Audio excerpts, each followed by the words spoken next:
Welcome to the Informed Pregnancy and Parenting Podcast. I'm your host, Dr. Elliot Berlin.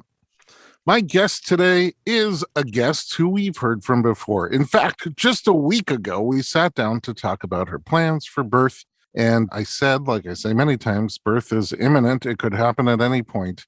Here we are a week later, and birth has happened. Lauren Guilford, congratulations. Thank you. Thank you. I don't know anything.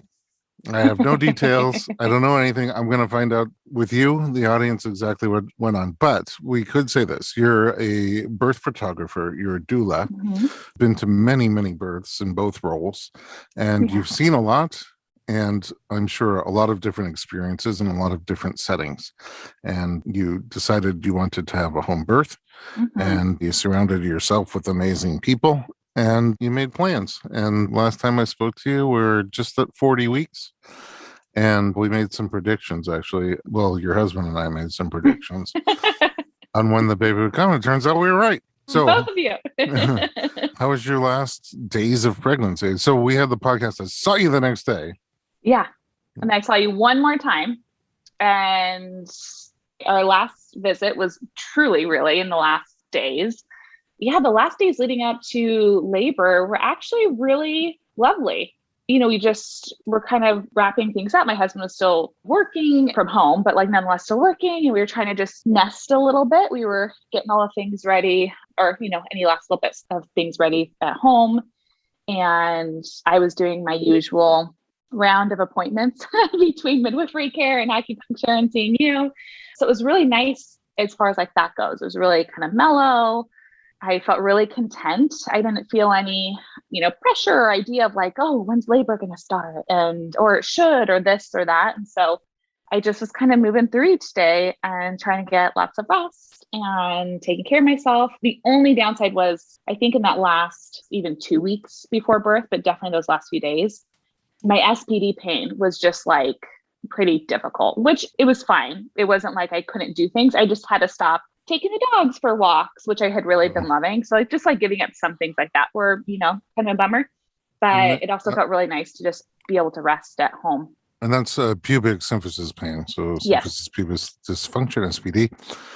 Did you have any moments where you thought, oh, maybe this is it, but then it wasn't? Yes. And I think in hindsight, I think at the time I thought that a little bit, but was more very quick to brush it off to the side.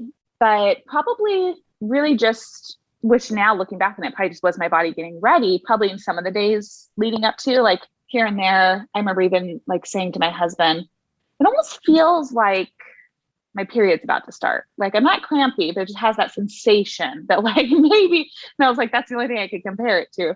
Right. And he would kind of laugh. And one of the times in particular, it was before bed, he goes, oh, wake me up if you're in labor tonight. And then of course, nothing happened. And I slept like a baby. Great. Wonderfully. And so there was that. And then probably 2 days prior to birth, I, kind of was feeling that again, a little bit, again, very faint, not discomfort, not cramping, nothing like that. Just kind of a sensation that was kind of there. And I started losing a little bit of my mucus plug, but being a doula, I was that doesn't really mean anything. There was no bloody show. I wasn't having any other signs. So I was this kid could be in there for who knows, another week or two. People always ask, since you're a doula also, people always ask, how do you know you're losing your mucus plug? What should I look for? What does it look like? Totally. Well, if you're any of my clients over the years, you can always text a picture of it to your doula if you have one. Yeah. We see a lot of mucus plugs, and we're always happy to confirm or, let them know no. When you lose it in bigger chunks, it's more obvious. I think what's tricky is if you lose it in bits and pieces, which I kind of was initially. And it looks it doesn't gross me out because obviously I do all things birth, but when it's more in strips or pieces, it kind of does remind me of when you're pretty sick or or if you've ever had bronchitis, thicker kind of chunks of mucus. I guess bronchitis is a bad way to put it because bronchitis is more green and sickly. And if that were to be the case, that probably wouldn't be good. But yeah, just thicker chunks of mucus. And definitely when it's the mucus plug, some people lose the whole thing. And then it seems like just a glob of really thick snot, for lack of a better term. Yeah, no, that's right. That's what it looks like. So yeah, things to look forward to, whoever is out there listening to this. Okay, where in relation to your due date did labor start? So labor started in the early hours of 40 weeks and 4 days. How did it start? So it started so similarly to, I guess, how I kind of always thought it would start.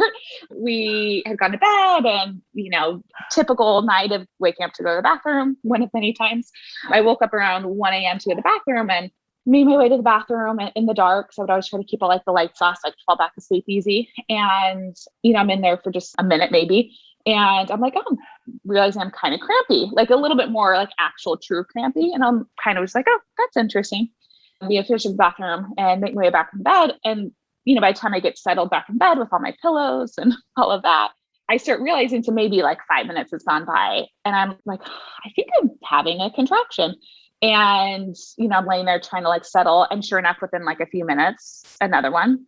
And one of those first ones, I can't remember if it was the first one exactly or one of the first like 3, was really long. Like it was like kind of going on for a while and I didn't time it, but I could tell. And I was like, oh, well, maybe it's not, my body might just be confused. Something else might be happening. But within honestly a matter of like 10 minutes, I could already tell because they were already kind of coming fairly consistent. Those first handful of contractions, I'd say first dozen were already between like 6 to 8 minutes apart. And there were a few in the beginning that were really long because I did pull out like my little contraction timer. And there was a few that were like 2 minutes long. I was like, oh, wow. Well, that's, so of course my doula brain got going thinking, oh shoot, maybe the baby's in a funky position and my uterus is working really hard to try to like rotate them. So that's like where my brain initially went. And that's kind of the like first little, like how I knew, okay, I think we're onto something here. So those early contractions, 2 questions about them. Where did you feel them and how would you rate the intensity of them? So I felt them really low in my low belly, which also helped me feel better about that thought of, is baby in a funky position? Because I wasn't feeling it in my back at all. It's very low belly and intensity. I would say, they were intense enough that I was like, oh yeah, these are uncomfortable. But yeah, I would say probably still fairly low intensity or like mild-ish. Mm-hmm. Was it exciting to you? Was it like, okay, this is it? Yeah, I was definitely excited, because I always joked, one of these nights I'm going to go to bed and wake up in labor, but it never happened. So I was like, oh, it's just one of those nights. So that was exciting. But again, my doula brain was still very much on at that point. And I was like, oh, but this could be, I could have some of this through the night and the daytime could, roll around and it might fade away. So it could start and keep moving now, or it could pick back up tomorrow. Like we'll see. But it wasn't this exciting feeling of, oh, probably, most likely, I'll be meeting my baby at some point, maybe this weekend. Mm-hmm. All right. So this is early labor. What time is it when it starts? I'll give it like 1:30 because about 1:30 is when I realized like, oh, yeah, I'm having contractions. 1:30 in the morning. This is a good start. Very curious what happens next. We're going to find out after a quick commercial break.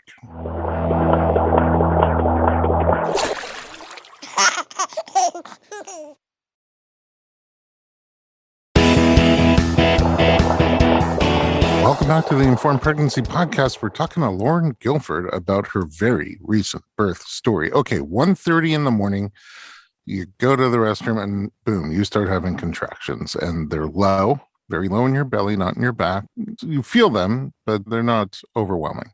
What happens next? So what happens next is, again, my doula brain is really working at this point and it goes, this could be a while. It's early in the night and I need sleep. So I rolled over and took a sleep aid, like a Unisom. And I was like, okay, I need to be able to rest. And my plan was, as if I could control labor, to stay in bed and sleep/rest as much as possible and just see how the next, however much of contractions and labor would unfold, or if it would potentially, like if I would doze off or truly fall asleep and then they would fade away. So it was kind of my, let's see if it's going to go one way or another moment. Was your husband awake at that point? No, he was sound asleep. Okay. He's a deep sleeper. Oh, yeah. Okay. So were you able to fall asleep? Yes and no. Shortly after that, this is where it starts to get like funny for me, is shortly after that they were, because from the start they were kind of like 6 to 8 minutes. And I would say probably by 1:45. So just a matter of like really not long at all, maybe like 15, 30 minutes. They were then about like every 5 to 6 minutes apart. And I thought, again, who knows? Like, this is so really early. My body's just, trying to work itself out. And I had that contraction timer app open. So I thought, okay, I'm all settled in here. Took my sleep aid. It's going to set in. And I didn't feel, thankfully, because I'm sure it would have been harder if I got of course I was excited, but if I was really up and at 'em excited, that would have been really hard to fall back to sleep. And I was still in a very calm state. And so got all settled. I had my phone by my pillow and just had the screen open and on super low. And I would just close my eyes and rest in between. And I do think that I was able to probably over the next 30, 45 minutes, doze off a little bit in between. And then once I realized, I would kind of look at, my little phone and see the pattern. And once I realized oh, these are coming really consistently around that, every 5 minutes, I would definitely need sleep and I don't need to time them right now. It's fine. I just need to ignore my phone and shut off that screen and just rest. And so for the next then hour, till probably, so if that was 1:30 to 2:30, probably from 2:30 to 3 or 3:30, I just tried my best to rest. And so I would wake up for the contractions and would then kind of just doze off back in between. And they stayed that pretty consistent pattern that whole time. Hubby's still fast asleep? Yeah. So that's why I mentioned that time of 3:30, because then around, I think it was even at 2, I got up to go to the bathroom. I had to keep going to the bathroom because I kept getting very pinchy bladder and went to the bathroom and then around 3 again. So I was going to the bathroom, it seemed every hour, and made my way in there, went back to the bathroom again, came back to bed and, got all settled. And a few minutes later, I, see my husband kind of stir and get up and go to the bathroom. So clearly I'd woke him up. And I was oh, I got to tell him he's awake. Now's my time. And so as he comes back in, I roll over and I'm hey, I'm having contractions. I'm in labor. And he's half asleep. And I can't really see him because it's dark, but he could hear it in his voice. And he's oh, okay, what do you need me to do anything right now? Or something to that effect. And I just said, no, go back to sleep. I'll wake you up when I need you. And, as he kind of jokes, he's you gotta tell me twice. And went back to sleep. And I still stayed. At that point, I was still in bed, resting in between. But at that point, I did start timing them again because I felt they were starting to feel stronger. At this point, there were some that were 4.5 minutes apart, and then some that were 5. So probably anywhere between that 4.5 to 5.5 minutes apart at that point, and feeling a little bit more intense. And so it was enough that I couldn't fully fall asleep in between, but it was really nice to just rest my eyes in between and to know that my body was just relaxed and resting. And I was still trying to play this game with myself, stay in bed as long as possible. And so he went right back to sleep and I still stayed in bed for a little bit. Okay. You had midwives, a doula, birth photographer. Did you consider reaching out to them at any point? No, I didn't tell anybody at that point. So your husband and probably found if out. I hadn't woken up, I probably wouldn't have told him at that point. Anybody. Yes, your husband found out, went right back to bed. Yeah. And everybody else is sleeping peacefully, has no idea. Yep. And it's, again, my doula brain was too on at that point. I promise it eventually turns off. But we did talk about that for people who've been to a lot of birth, it's very hard to not doula yourself. Totally. And I knew that. And my doula had teased me about that ahead of time. I mean, lovingly, trying to prepare myself, hey, you don't have to do that. And my midwives as well were always so sweet. And we're that's what we're here for, and I know that, right? Because I want, for any of my clients, I want them to tell me all these things. I always tell them, by the time I hear from them, they'll say oh, I've been in labor for such and such amount of time. And I'm why didn't you call me? And here you are not calling anybody. Yep. And here I was not doing it. And part of it was because, again, having all the experience, I thought I'm a first time mom. This is going to be a while. I should at least let them sleep as long as possible so that they're more well rested to support me when I really need it. So that's you're expecting your birth to go on for quite some time. Yeah. So at that point, I thought that it was going to be that day. But again, at that point in time, it was 3:30 in the morning. I thought maybe by evening or something, or even later than that. So I thought I still had, the long haul ahead of me. What happens next? I started realizing, okay, well, these are definitely getting more intense. They're uncomfortable. I love water. I love baths. I love showers. And so I was I'm just going to, go get in my regular bathtub in my bedroom. When you said your regular tub, does that mean you also had a portable birth pool? Yes. So since I love water so much, I always kind of had this, not just vision, because like water birth is pretty. I just always thought that would be such a supportive like tool and comfort measure for me when it came time to birth. And so How did it feel when you got in your regular tub? it felt really good at that time. Interestingly enough, I guess I had always pictured getting into any kind of water, shower, tub, whatever in labor would like take the edge off intensity wise or pain wise. And I didn't have that experience, but not to say I didn't love getting in the water. I did. It felt really good. I wasn't at that point, thankfully, too tense or anything, but I was able to really relax in between. So I could kind of like, almost doze off. Not that I was like asleep in the tub, but like just kind of rest off to the side and really let my body relax in between the contractions. And then I would have to kind of get up and move accordingly to whatever felt good once the contractions started to build. Okay, so for your experience, it was calming, but the intensity still felt the same. Yeah. And I think part of that too is for some people, and depending on stages of labor, getting in water, warm water or hot water, whatever, can actually slow down contractions, which can be a helpful tool if things are like seemingly too intense before they need to be. So I think a part of me maybe subconsciously thought, oh, we'll get a little easier when I'm in my bathtub because this will clearly slow down. And it did not. But it was still comforting. It didn't slow down when you went into your tub. Did it stay the same frequency or did it start to pick up? So it got more intense. More intense and closer together? Yeah. Oh, wow. So I got in the tub around, I think like 5 a.m. And actually what was filling up, again, doula brain, I was like, okay, I need to make sure my water bottle's filled. I need to go have some food. I need to get snacks. So I made my way onto the kitchen while it was filling. My dogs were very confused. They were like asleep looking at me in the living room and half excited because they probably thought, oh, did we get breakfast early? No. So I went and got a yogurt and filled up my water bottle and made my way back into the bathroom and that's when I got in the tub. And so I was trying to, kind of rest like those in between, like, to take some bites of yogurt, drink some water. And when I had first gotten in the tub, they were probably like every, we're increasing that like 4 to 5 minutes around that point. And shortly, like probably within 30 minutes of being in the tub, they were, or maybe even less than that. And I probably didn't really notice though, because I was timing them, but I wasn't really looking at the time. I was just hitting the button. They were suddenly like every 3 to 4 minutes. Oh, wow. So they were just like ramping up. And at that point, thankfully, I wasn't having any evil 2-minute contractions. They were just like consistently a minute, sometimes upwards of like a minute and 30 seconds or something, but mostly just a minute long. So they were kind of really getting into that rhythm. At the beginning you said, I felt it tensing up, but it wasn't difficult. Then it sounded like it would wake you up and you would have to kind of breathe through them. Mm-hmm. Does it pick up another notch in terms of the intensity? Yeah. So those ones were definitely feeling more intense, still feeling them in the same place. And my lower back was achy, but I wasn't having any kind of back labor. I just could feel it like as the peak of the contractions, like just my hips, just kind of a slight radiation of that contraction. And they were definitely more intense. Like I had to really focus on them and breathe through them. I wasn't vocalizing or anything, but just was definitely very focused and having to like focus on my breath. And for me, I was kind of doing a count that was in for 4. I mean, I wasn't really counting, but I was like kind of about like this amount of time, like in for 4 and like out for anywhere from like 6 to 8 kind of a thing. I was really trying to focus on having my exhales be longer than my inhales to really relax. How long were you in the tub for?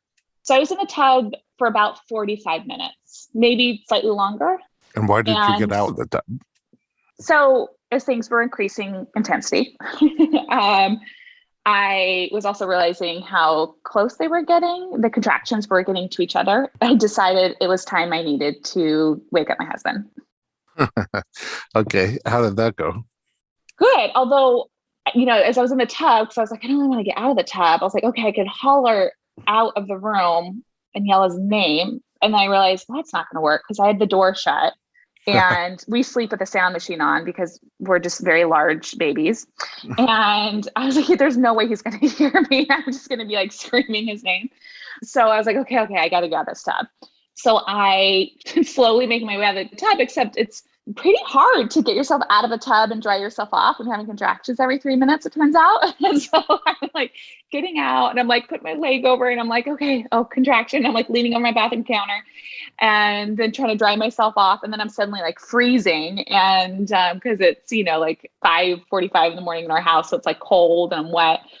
And I'm like waddling my way back into the bedroom and, find him like, kind of shaking me a little bit at first, being gentle, like, hey, Jeff, it's not waking up. And I'm like a little louder, Jeff, it's time for you to be awake. He goes, okay, I'm up. And he like, got out of bed and started to like, he just immediately went into like helper mode. He was like, checking into how I was doing, of course, and like getting a little rundown. And I'm sure within it, like probably the first 30 seconds of him being awake, I had another contraction. So I'm like, he's been clearly being thrown into it. Like, oh yeah, this is really happening.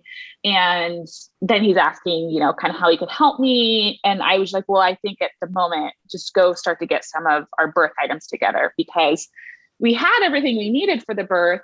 But because I was always convinced I was going to go to 41 weeks or a little bit more, we were waiting until that day to go buy all of our snacks. So we had all fresh snacks in the house for us and the birth team.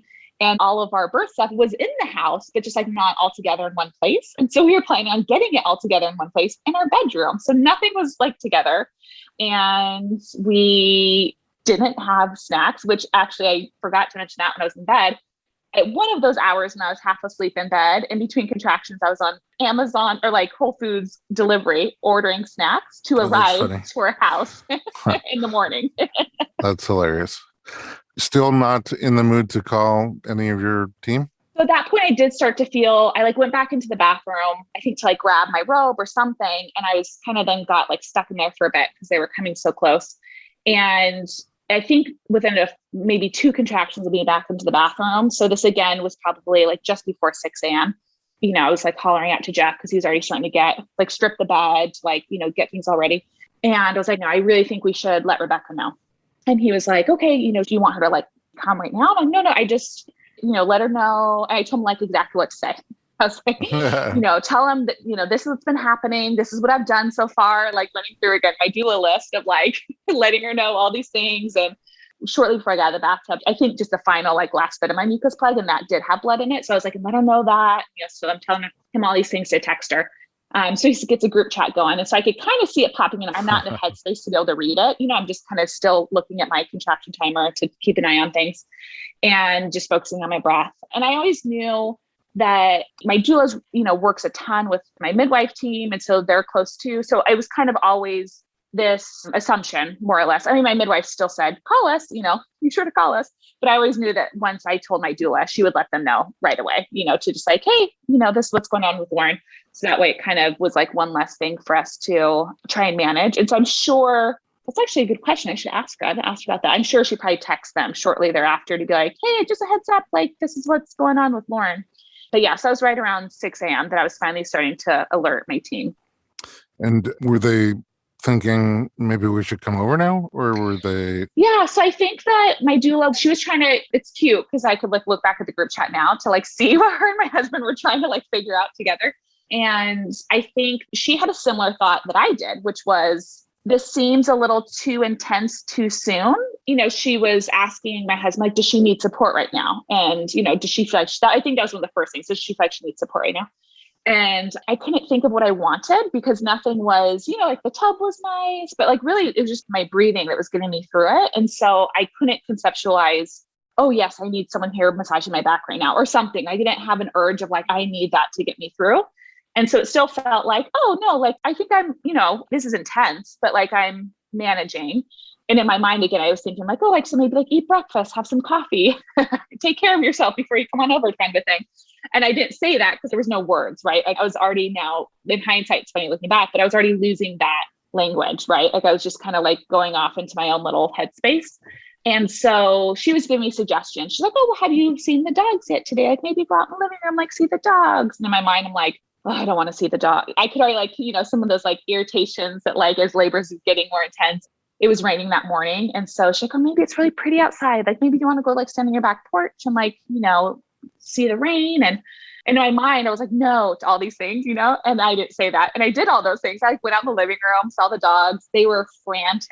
And I immediately turned around and came back because they're like my babies. And so they're like, oh no, mom. It's like they could sense it. And they were kind of like, sniffing me really crazily and, kind of half jumping on me. And I was like, oh no, this is not a good idea.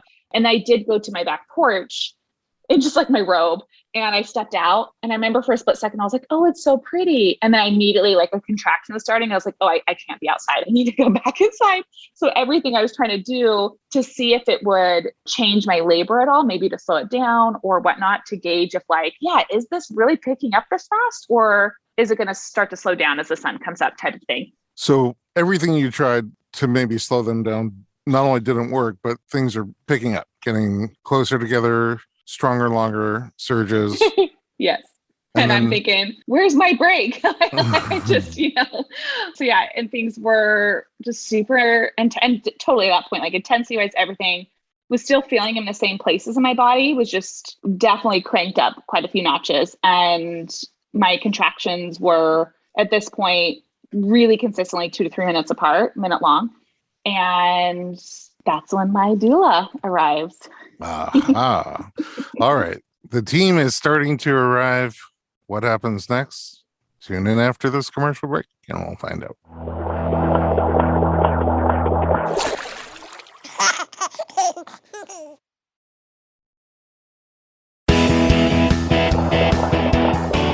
Welcome back to the Informed Pregnancy Podcast. We're talking to birth doula, birth photographer, and birther, Lauren Guilford.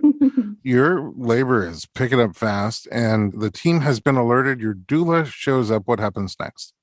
Yeah, so she shows up, and in that meantime, while she was driving over, I had gotten back in the tub. We like filled it back up with like hot water, because I'm thinking, okay, this is the real deal. That's when it really hits me, like, this isn't slowing down. Like, my baby's coming, and I need something else because it wasn't working. I should say it wasn't working, but walking around, trying to lay in bed, like, it wasn't quite giving me the rest I wanted in between the contractions. So I thought, okay, I'm going to get back in the tub. So I'm there when my doula arrives, and, she gets right into being the fabulous doula that she is.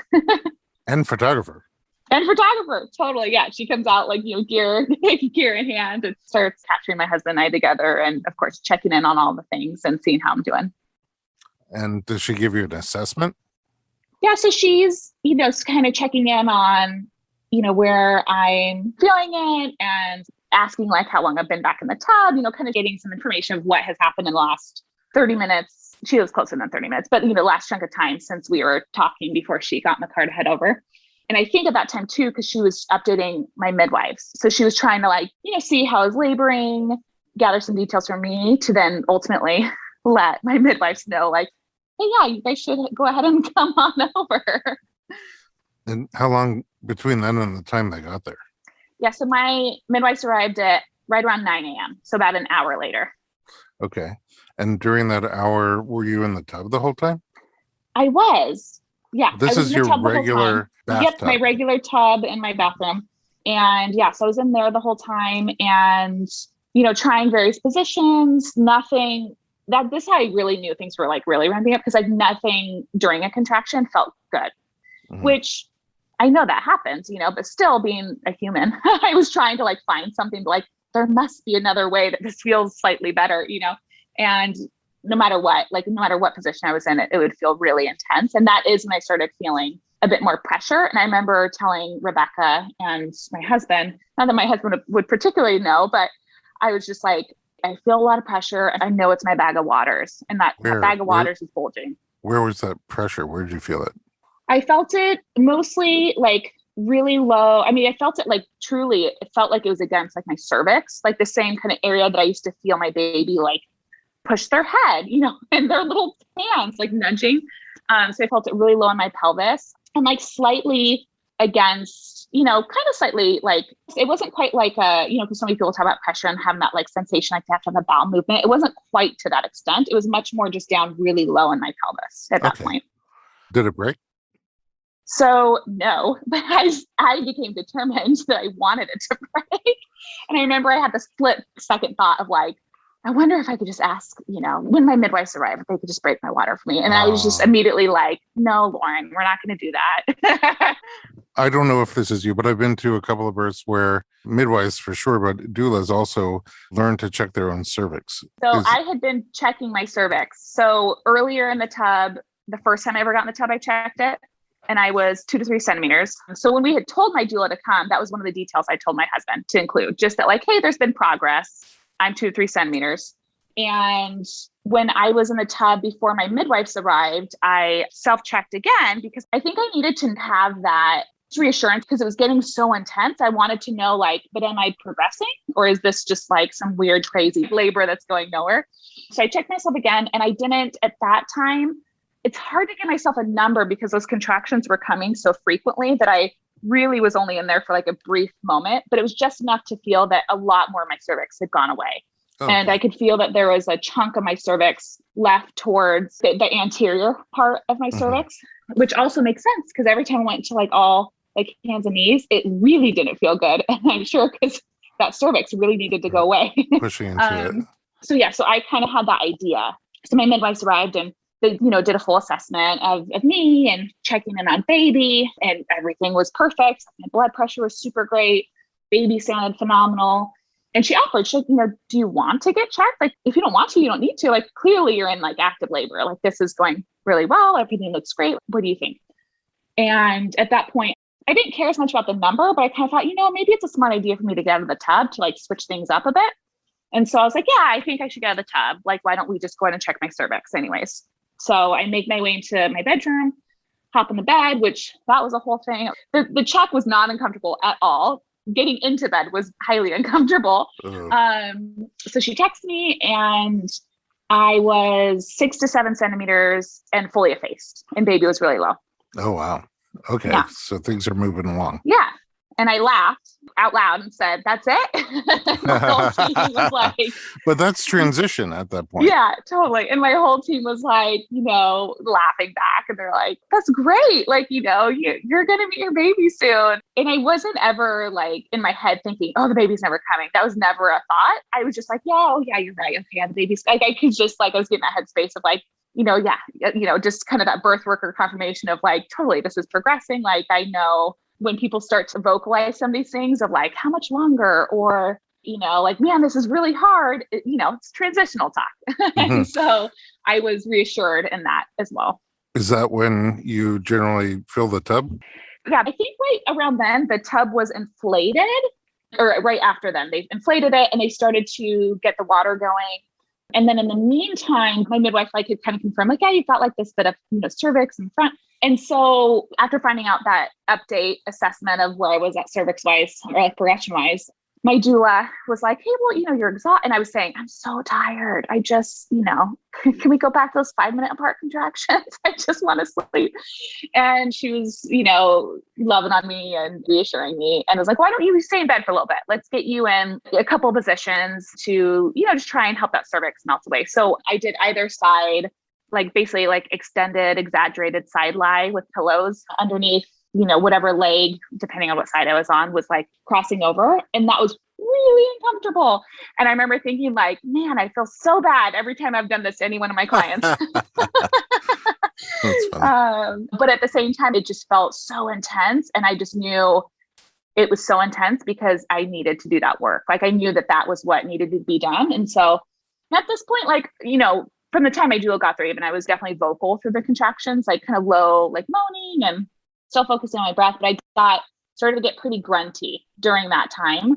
And I remember thinking like, oh, my throat's going to be so sore tomorrow. Spoiler alert, my throat was very sore the next day. Still sounds a little raspy. And so, so we're doing that. And then after a little bit, I finally was just like, I can't. Okay, I can't. I got to get out of bed. Like, this is too much. I got to do something else. So we go back in the bathroom, and this is where things really start to kind of turning around that final, curve, getting closer to meeting baby at that point. And as I'm making my way back to the bathroom, they're, my midwife and my doula, they're like, like, it's been a little bit since, you went to the bathroom. Like, let's try to, empty your bladder. So I'm like walking, and I just like see the toilet, and I suddenly am terrified. I'm like, oh, this is gonna suck. Like, I don't want to sit on that thing. So I know what the toilet does. We lovingly call it the dilation station. I'm like, this is going to be intense. And so I sit down. I'm thankfully able to go to the bathroom a little bit. And then a contraction hits, and I'm like, oh, no. And I like stand up. My husband's right there. And I didn't stand up fully. I was actually kind of like midway. So it's kind of like squatting over the toilet. The pressure was too intense to sit on it. So I was holding on to my husband and half squatting over the toilet. And this is when I was really mad at my bag of waters. I wanted it gone.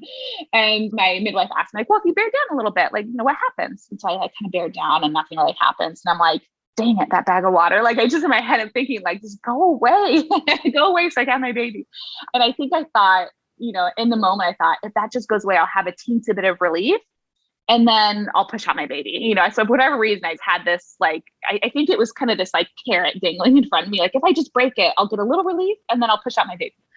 And a couple contractions later, it broke. And because I was half squatting over the toilet, it was great. It just broke right into the toilet. It was very convenient. Oh, wow.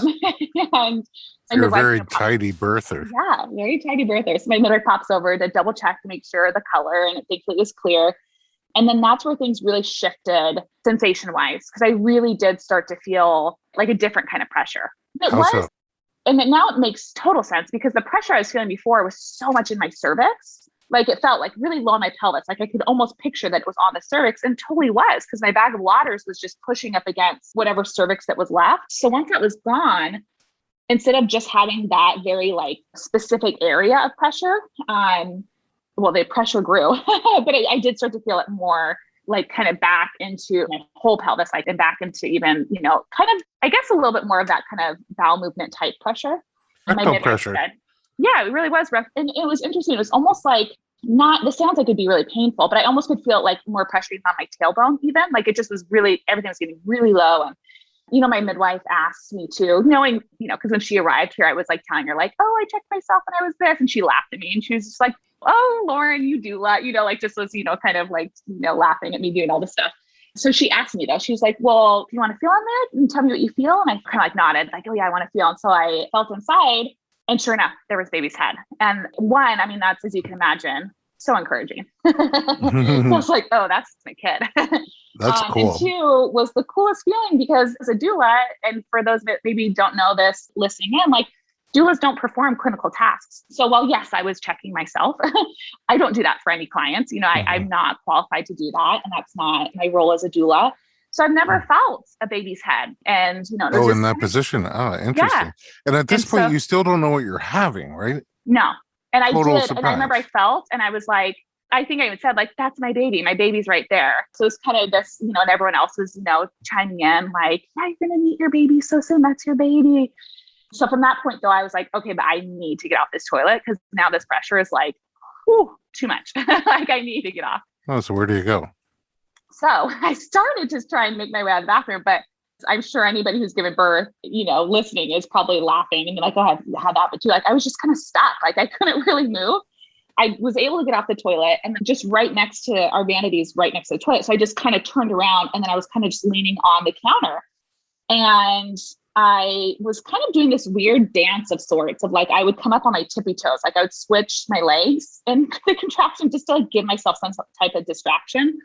And then I started to kind of like I'd hold on to, because the sink was right there. So I'd kind of hold on to the lip of the counter and I would kind of like lean back and use it as leverage and squat into it. I was bearing down. And my doula was behind me, at this point doing amazing counter pressure, like double hip squeeze. That was so helpful and lovely. And my husband was had gone into the bedroom to help my midwife finish filling up the birth pool tub. Because unfortunately, we don't have an electric water heater. So we ran out of water or ran out of hot water. So they were boiling hot water on the stove in the kitchen and then bringing it and putting it in my birth tub. Old school. Old school. And unfortunately, our house is small, but it's on like the other side of the house. So it's, it's like a little bit of a trek. And then having to like, work around the dogs, because the dogs this whole time wanted to be in the room so bad, but we had them locked out. And I keep asking at this point, like, okay, in between contractions, can I get in the tub? Can I get in the tub? And I felt like I asked a million times, but I probably only asked twice because I wasn't there that long. So my water broke, I think it was like 11:01 a.m. And I was in the tub, I think by 11:15. So I really wasn't sure. My contractions were coming every 2 to 3 minutes. That's quite a lot of contractions in that time, but it was still a relatively short amount of time from my water breaking before I was able to get into the birth tub. So I think at one point I even said it kind of louder to my midwife, because I was thinking like, well, maybe Rebecca doesn't know, like maybe I can get in the tub, like maybe now it's time, So I kind of hollered out like, can I get in? And then finally I hear like, oh yes, sweetie, it's like, it's all ready for you. I'm like, oh, thank God. And so I quickly try to make my way around the corner to get in the tub before I, get bombarded with more contractions. And right when I got in, there was like this immediate relief, still not taking like pain away, but like just relief of just total relaxation, because my body was starting to, I was still able to relax in between, thankfully. I was kind of surprised by that, but it was getting a little bit harder to relax in between because that pressure was building so much. And so I got in the tub and, I'd already been kind of bearing down and it felt wonderful. And I immediately started pushing and it was lovely. Like nobody was telling me like what to do. They were all just kind of there holding space and, listening to baby's heartbeat. Obviously they kept checking on baby. And I just went for it. All my instincts took over and I was pushing into my hands and it felt like I pushed forever, but I didn't. And before long, I started to feel that, for a lot of people, dreaded sensation, ring of fire. For me, it wasn't dreaded. I mean, it was very intense, but I was like so excited at that point because I was like, oh, my baby's right there. Like I'm about to have my baby. And thankfully, my team was like, kind of the only thing they really told me during that time was, when you start to feel that ring of fire, just, let us know so we can help make sure that you slow down a little bit during that time. Stretch those tissues so you don't tear as much. And I was like, okay, although I had this thought of like, I'm just gonna, I wanted to push through and let me get out, but thankfully I listened to them.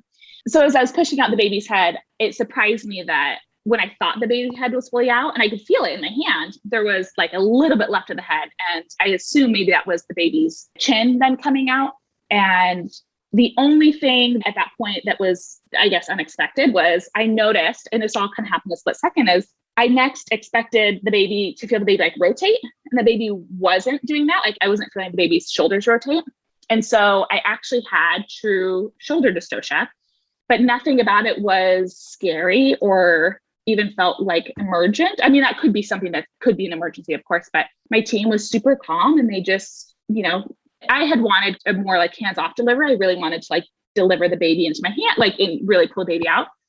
And so I just said, hey, we're gonna, hop on in here to help baby out. And I was just like, yeah, yes. And they just, helped tuck baby's shoulder, right? And it like really easily, baby just kind of came under. So they're in the tub with you? They weren't in the tub with me, but the tub that I was in was kind of a smaller tub. Okay. And so it was more shallow. So they were able to really easily like just totally be right there. Okay. Yeah. So I just reached in. And yeah, and I thankfully, again, I didn't have to get out of the tub. I didn't have to move. They were able to just kind of reach right in and just like, help get baby's shoulder right under and out. And my hands were right there. So I continued to, right as that happened, help pull baby out. And all of a sudden I see this chubby baby like in between my legs and pull the baby out to me. And they cried right away. And it was just like the most incredible moment ever. And then this strong little baby lifts up their head and looks over at my husband. And we're all of us, the whole room is like, oh my God, like that's so cute. What is happening?